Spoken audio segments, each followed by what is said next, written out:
Hello students, कैसे हैं आप सब। मैं भावना, आपकी साइंस टीचर। तो आज हम लोग पढ़ेंगे chapter number 11 work and energy. तो बच्चों, बहुत इंटरेस्टिंग चैप्टर होने वाला है। साइंस में अगर हम लोग बात करें वर्क एंड एनर्जी की तो बहुत अच्छी अच्छी चीज़ें हमारे सामने आती हैं।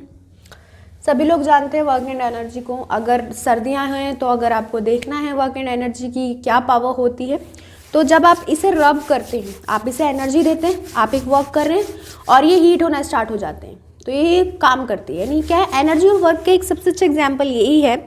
और भी बहुत सारे होते हैं। अगर आप किसी चीज़ को भी एनर्जी दे रहे हैं तो आप वर्क कर रहे हैं। अगर मैं बात करूँ इनकी यूनिट्स की, कभी निकाल के देखिए हैं वर्क और एनर्जी की। पहले आप एनर्जी की फॉर्म्स बताइए। मैं जर्नली इंट्रोडक्शंस दे रही हूँ कि चैप्टर में हो क्या सकता है। मैं चैप्टर नहीं पढ़ा रही अभी, चैप्टर अभी पढ़ेंगे हम लोग। चैप्टर में देखेंगे। पहले देखते हैं वर्क और एनर्जी होता क्या है। बेसिकली वर्क और एनर्जी क्या होता है। हम लोग फ्रीली हैं, आप लोग सब अपने आप से क्वेश्चंस कीजिए और पूछिए कि वर्क और एनर्जी क्या होता है। क्योंकि किसी चैप्टर की अगर मैं यूनिट बनाऊं या मैं किसी चैप्टर को स्टार्ट करूं तो मुझे पहले उनके वर्ड्स के मतलब पता होने चाहिए कि वर्क और एनर्जी क्या होता है। How many types are energy there, कितने टाइप्स की एनर्जीज होती है, और वर्क क्या होता है। अगर मैं फिजिक्स में पूछूं, यूनिट्स पता हो आपको, बहुत सारे क्वेश्चंस जो मैं आपसे पूछना चाहती थी कि वर्क और एनर्जी में क्या होता है। अगर मैं बेसिकली बात करूं वर्क और एनर्जी की, तो वर्क कोई भी काम करना। आप बेसिकली कह दोगे मैं यहाँ से उठा, मैंने ग्लास रखा और रख के बैठ गया, मैंने काम किया। आप कहोगे मेरी एनर्जी भी गई। मैं उठा तो फिर बैठा, फिर ये करा, तो मेरी एनर्जी भी गई।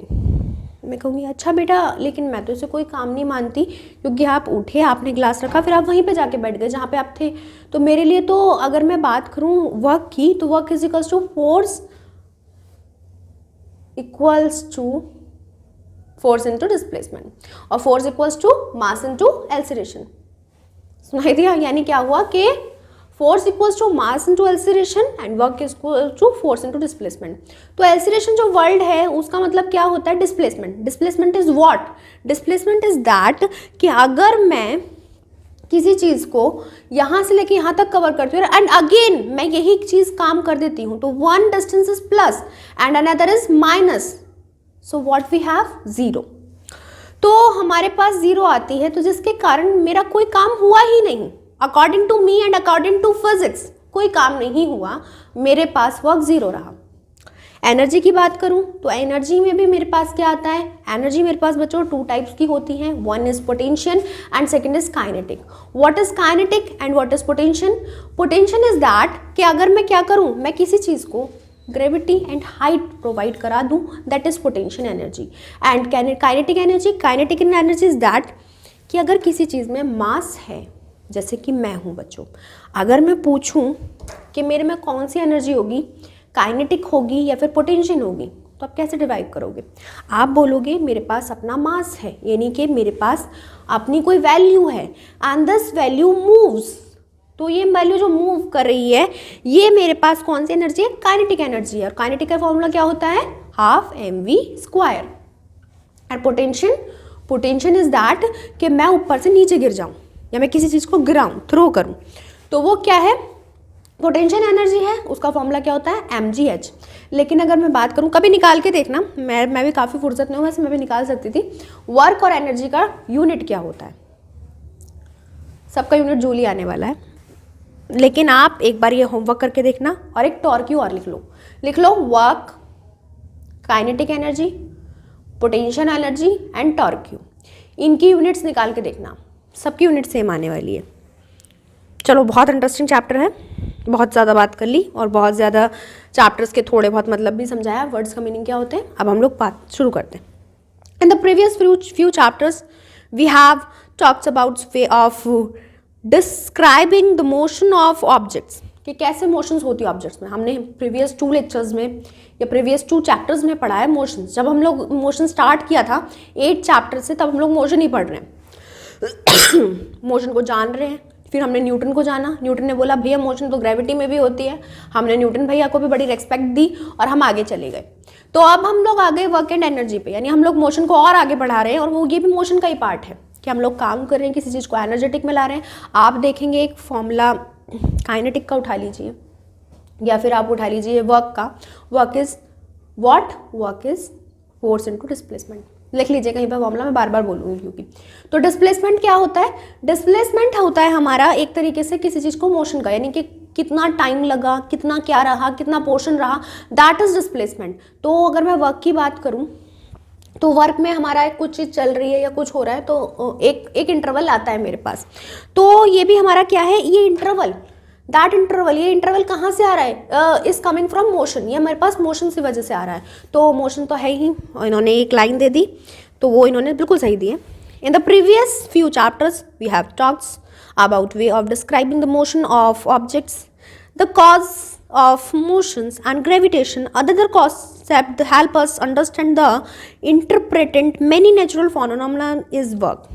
मैंने जो बातें आपको रिलेट करके बताई, इन्होंने वो वाली बात आपको लिख के बता दी कि वो वर्क कहलाती हैं। और कैसे कहलाती मैंने बता दिया मोशन में, क्योंकि फॉर्मूला ही ये बोलता है कि force equals to force into displacement, और force into displacement is what? Displacement is a motion.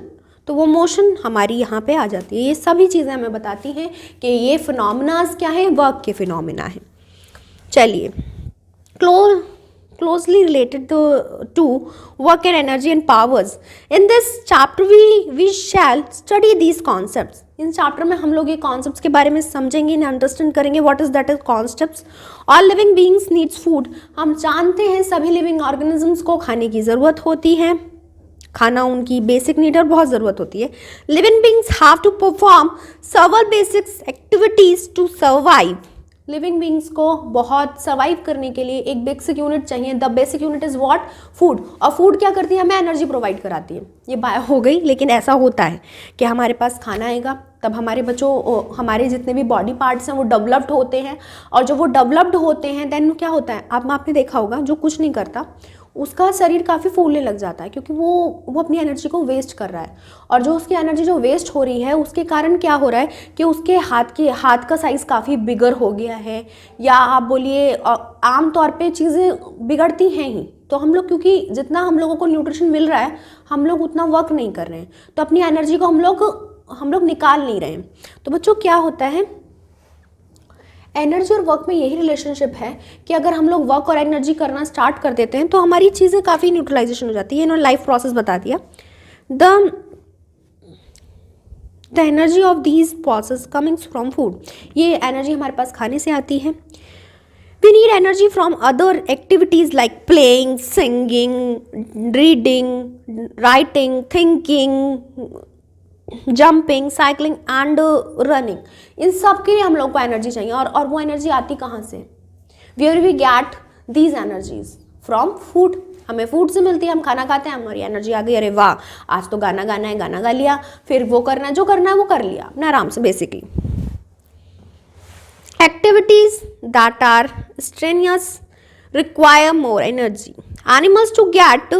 Animals to get encouraged in activities, for example, that many jump and run. Jump करते हैं, run करते हैं, भागते हैं, दौड़ते हैं, उसमें वो अपनी एनर्जी गवा देते हैं। They have to fight so many from enemies. अपने दोस्तों से लड़ने में हम लोग अपनी एनर्जी खोलते हैं। कहते हैं ना कि भैया मैं तुझसे नहीं लड़ना चाहता, मेरे अंदर इतनी एनर्जी नहीं है। ये डायलॉग बना था तो मेरे अंदर इतनी एनर्जी नहीं है, मैं नहीं लड़ सकता। क्यों नहीं लड़ सकता? क्योंकि भाई मैंने इतना नहीं खा रखा जितना तूने खा रखा है, भाई मैं नहीं लड़ सकता। तो ये एक चीज़ होती है कि हम लोग फूड से एनर्जी रिलेट क्या करते हैं, होती ही है। फाइंड फूड और food are safe place to live. Also we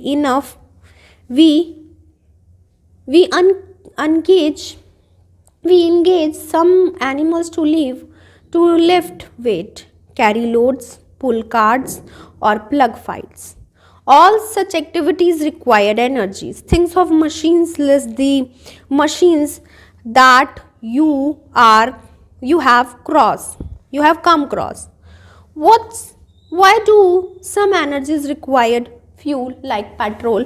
कुछ एनर्जीज को क्यों, हमारे जैसे हम लोग में जो कार है, स्कूटी है, बाइक है, उन्हें क्या चाहिए होती है? उन्हें पेट्रोल चाहिए होता है एनर्जी के तौर पर। उन्हें पेट्रोल दे दो, डीजल दे दो तो आपको एनर्जी मिल जाती है और वर्क कर देते हैं, बहुत दूर तक आपके चले जाएंगे। मेरा काम है आज तो मुझे इधर जाना है, पेट्रोल चाहिए होगा तो पेट्रोल डालो, अपना काम भी कर लो। तो ये रिलेशनशिप है इनमें, और ये रिलेशनशिप क्या है? वर्क ही एनर्जी, एनर्जी ही वर्क है, अगर आप यूनिट निकालेंगे तो। Why do living beings and machines needs energy. क्यों एनर्जी की ज़रूरत होती है? आपको लगता है इसे पढ़ने की ज़रूरत है? क्यों एनर्जी की ज़रूरत होती है? कोई भी चीज़ है, कोई भी काम करना है, कुछ भी ज़रूरत है, हमारी भी कुछ बेसिक नीड्स होती है, हमारा भी कुछ स्किल, हमें भी कुछ चाहिए, क्या करना है।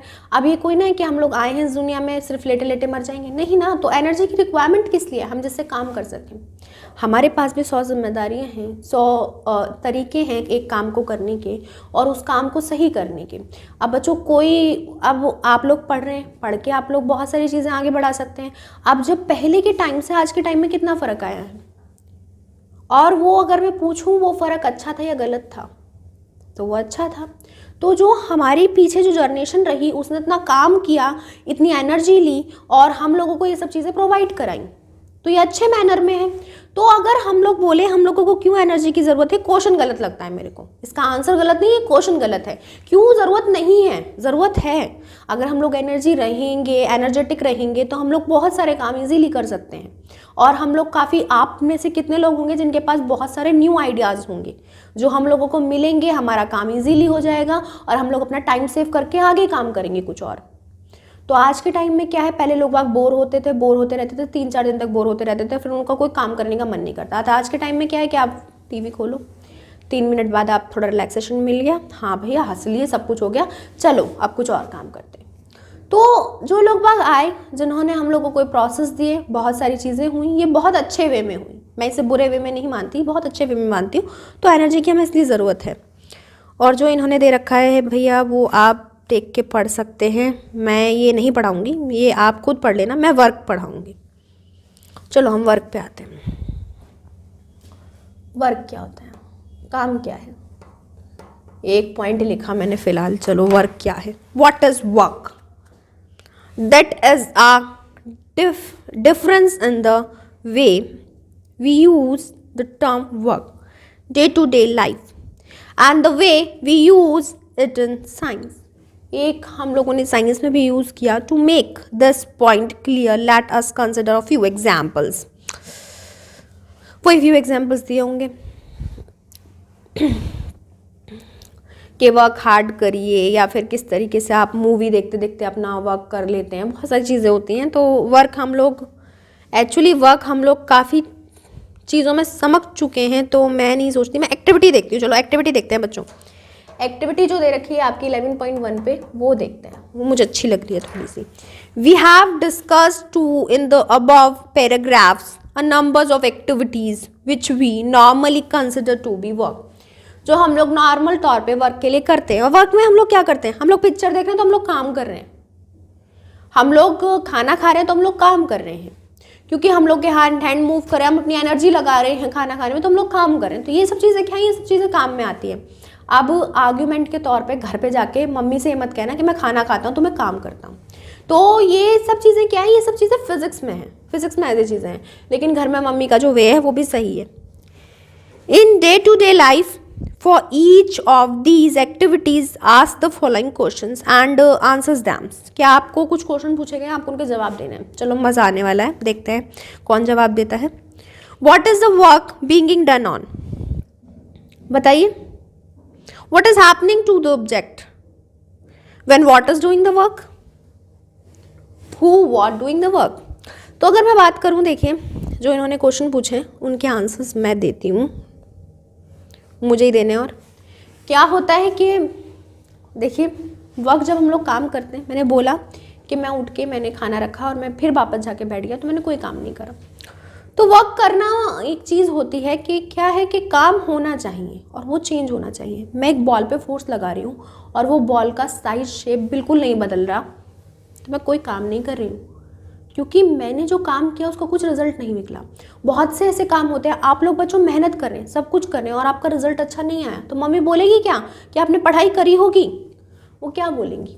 पता नहीं क्या पढ़ा था, क्या करता रहता था दिन भर, पता नहीं क्या क्या चलता रहता था इसके मन में, पता नहीं क्या होता रहता था, जो अभी तक इसके नंबर नहीं दिख रहे हैं। अगर ये पढ़ता था तो इसके नंबर दिखने चाहिए, और अगर ये नहीं पढ़ता था तो करता क्या था ये?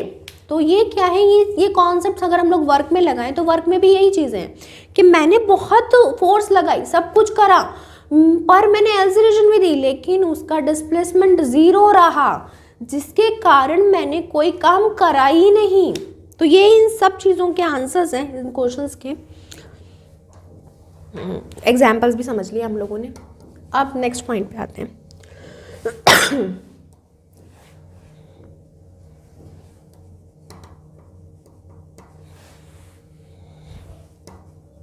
Next point is what? Next point is scientific conception of work. अरे इतना सब कुछ पढ़ लिया वर्क के बारे में, अब तो मुझे नहीं लगता कि साइंटिफिक कॉन्सेप्शन ऑफ वर्क आपको शायद नहीं समझ में आया होगा।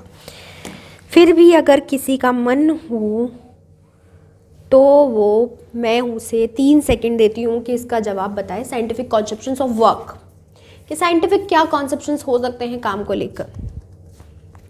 बहुत अच्छे से समझाया मैंने कि आपने उठे, आपका डिस्प्लेसमेंट 0 रहा तो वर्क नहीं रहता। होमवर्क ज़रूर करके लेकर आना। वर्क, एनर्जी और टॉर्क क्यू, पोटेंशियल एनर्जी और तुम्हारा काइनेटिक एनर्जी, इनकी यूनिट्स निकाल के लेकर आना। देखना क्या डिफरेंस है। सबकी जूल आने वाली है और जूल की डायमेंशन क्या होती है ये भी पता होना चाहिए, और 1 जूल में कितने ईरा होते हैं ये भी पता होना चाहिए। ये सब चीज़ें क्या होती हैं? ये सब चीज़ें न्यूमेरिकल बेस है। क्लास 8 चल रही है आपकी, 9th चलेगी, 10th चलेगी। आप में से कोई जी की तैयारी करेगा, कोई किस चीज़ की तैयारी करेगा, मतलब बहुत सारी चीज़ होती है तो वहाँ पे काम आती हैं यूनिट्स। तो चलो हम लोग तो साइंटिफिक कॉन्सेप्शंस ऑफ वर्क देखते हैं जो हमें देखना है। 3-2 सेकंड्स आपके पूरे होने वाले। अगर आपने आंसर्स दिया है तो बहुत अच्छी बात है, नहीं दिया है तो फिर पढ़ेंगे और फिर जानेंगे किस तरीके से होता है, क्या होता है।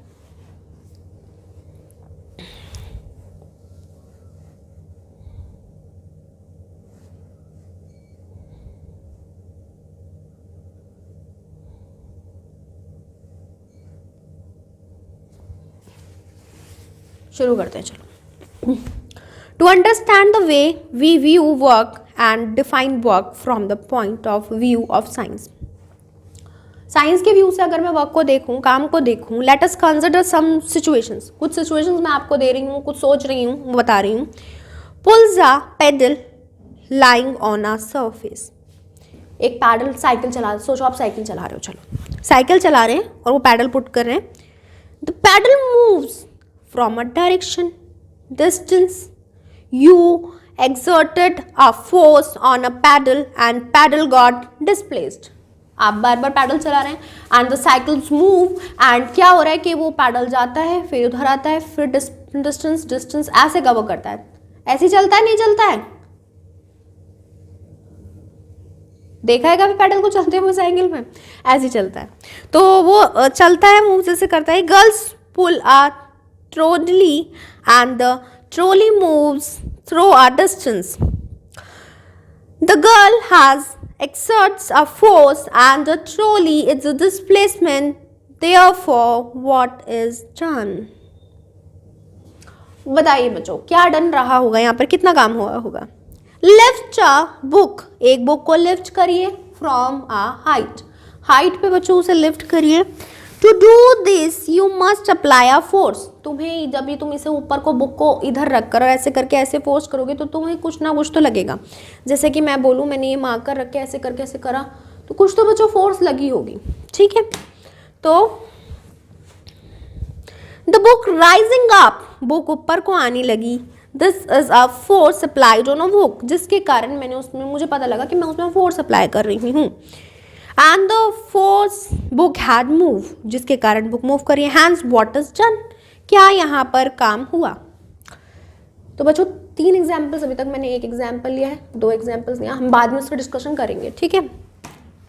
चलो नेक्स्ट लेते हैं। A closure look at the above situations reveals that two conditions need to be satisfied for work to be done.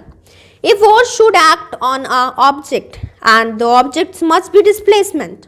हम एक फोर्स डालते हैं एक ऑब्जेक्ट के ऊपर और वो फोर्स उसे डिस्प्लेसमेंट करती है। If any one of the above conditions does not exist, अगर एक भी कंडीशन एग्जिस्ट नहीं हुई, व्हाट इज नॉट डन, क्या नहीं हुआ? This is may we view work is science. A block is pulling a card, the card moves, the force on the card and the card has moved. Do you think that work is done in this situations? इस situation में work नहीं हुआ, इसमें हुआ है क्योंकि वो बार बार pedal क्या हुआ, मूव होके एक साइकिल पे आता ना, तो इसके कारण उसकी डिस्प्लेसमेंट जीरो होती रही। लेकिन अगर एक भी टाइम ऐसा हुआ कि वो डिस्प्लेसमेंट यहाँ से स्टार्ट करी यहाँ पे हो गया, तो फिर वर्क हुआ है, तब हुआ है। और इसमें क्या हुआ, इसमें तो हुआ ही है क्योंकि वर्क ऊपर गई नीचे नहीं आई, तो डिस्प्लेसमेंट हुआ है, डिस्प्लेसमेंट पॉजिटिव में हुआ है और पॉजिटिव में हुआ है, जिसके कारण हुआ है। ठीक है, तो मैंने बोला था बाद में डिस्कशन करेंगे, हो गया। तो आप देखते हैं 11.13 work done by a constant force, कि मैं एक फोर्स कांस्टेंट दे रही हूँ, तब वर्क डन क्या होगा।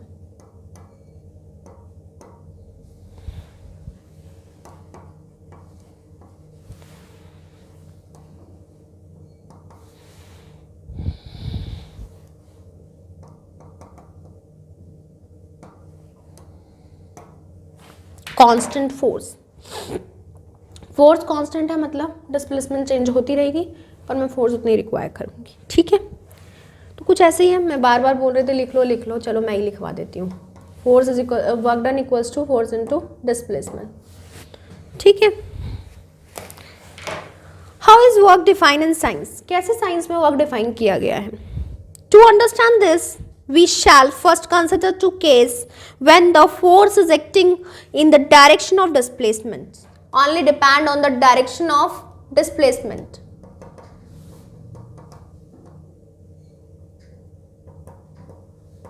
चलो एक और क्वेश्चन देती हूँ, सुना हो नहीं सुना हो। वेक्टर स्केलर क्वांटिटी सुना है?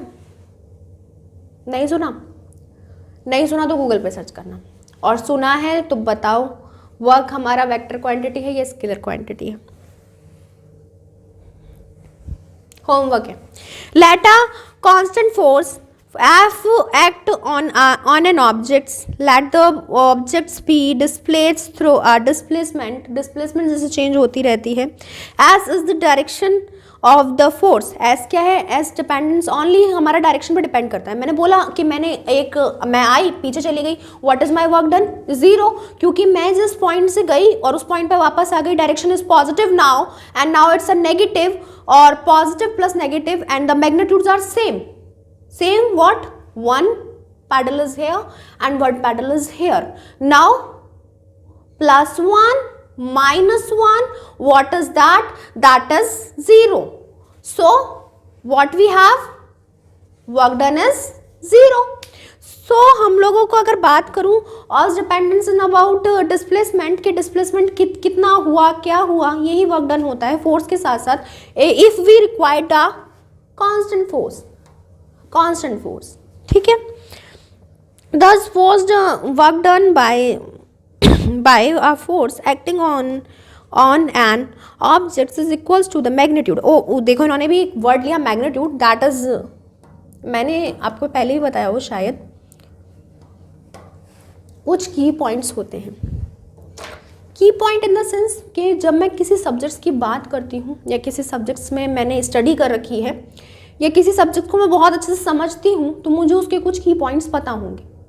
और उसके की पॉइंट्स इन द सेंस कि जैसे कि मैं अगर बात कर रही हूँ ईमेल आईडी की, जीमेल की, तो मैं बोलती हूँ पासवर्ड, या फिर किसी तरीके की ऐसी चीज़ें जिससे मुझे पता लगता है कि मुझे उसके बारे में नॉलेज है, जैसे कि मुझे STMP पता है, इस तरीके की चीज़ें। तो अगर मैं वर्क डन की बात कर रही हूँ, वी शैल, मतलब मेरे को पता है कि क्या है कि मैग्नीट्यूड क्या होता है, मेरे को ये पता होना चाहिए। मैग्नीट्यूड क्या होता है, क्वांटिटी, कि क्वांटिटी क्या है, विच डायरेक्शन, किस डायरेक्शन में है। और अगर मैं बात करूं, मैग्नीट्यूड और डायरेक्शन ही हमारा स्केलर और वेक्टर क्वांटिटीज में होता है, पर मैं इसके बारे में बात नहीं करूंगी, आपका होमवर्क है। ठीक है, magnitude of the force up multiple by the direction distance moved in the directions of the force, work has only magnitude and no direction. अगर वर्क के पास केवल क्या है, मैग्नीट्यूड है एंड नो डायरेक्शन, डायरेक्शन नहीं है। F is equals to 1 Newton.